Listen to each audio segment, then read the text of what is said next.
il faut savoir quand même que la France est championne de l'hécatombe. Elle chasse 61 espèces d'oiseaux. C'est le plus grand nombre d'oiseaux chassés dans l'Union européenne. Globalement, on peut dire qu'elle chasse 2 fois plus d'espèces d'oiseaux que la tendance Hmm. européenne. Je vais Euh, préciser Alain Bougrain-Dubourg, parce qu'on avait oui, beaucoup parlé à l'époque dans ces débats sur les chasses traditionnelles de la fameuse chasse à la glu. Alors la oui. chasse à la glu, elle, est interdite et là, le gouvernement n'est pas en train de revenir dessus. Mais ce que vous dites, c'est que on va réautoriser des pièges, des techniques de chasse au filet. Est-ce que ce Oui. sont des techniques qui, du coup, peuvent attraper aussi d'autres oiseaux sans distinction, sans qu'on puisse Alors vraiment voilà, cibler l'une ou l'autre de ces espèces? oui, l'Europe est légitimement opposée à ce type de pratiques dans la mesure où elles ne sont souvent pas sélectives. Par ailleurs, l'Europe dit oui, vous pouvez chasser les oiseaux, sauf que on ne peut pas les capturer par des pièges de cette nature si on n'a pas d'autre solution pour les chasser. Or, on les chasse au fusil. Donc, l'Europe projette cette idée de capture complémentaire. C'est plus de 100 000 oiseaux qui sont visés. Et puis, il y a des moments où on flirte avec l'indécence quand même.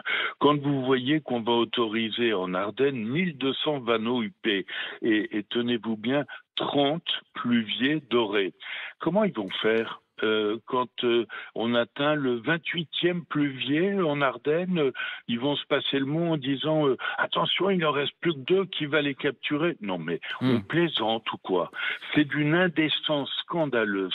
On a l'obsession à remplir toujours plus la gibecière.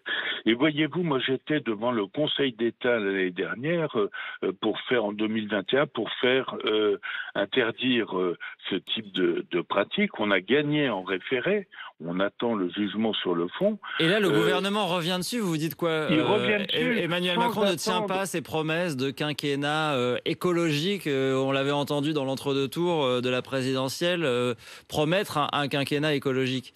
Oui, et la première mesure qui est prise par le ministre de la Transition écologique, c'est d'autoriser ces chasses ou de les envisager.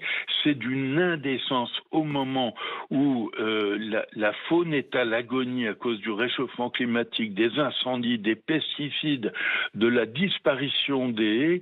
On en rajoute avec des piégeages pour faire plaisir à quelques-uns. Alors on tord le droit d'une certaine manière pour essayer de le faire rentrer dans les obligations européennes, où on va jusqu'à dire que on va faire de la formation des piégeurs. Mais attendez, je croyais que c'était des petits vieux qui faisaient ça de génération en génération, qui connaissaient parfaitement leur affaire. Maintenant, on va former des piégeurs. Hmm. On nous dit également qu'il y aura des gens pour contrôler. L'Office français de la biodiversité et la garderie, la police de la nature, ils n'ont absolument pas les moyens d'être partout.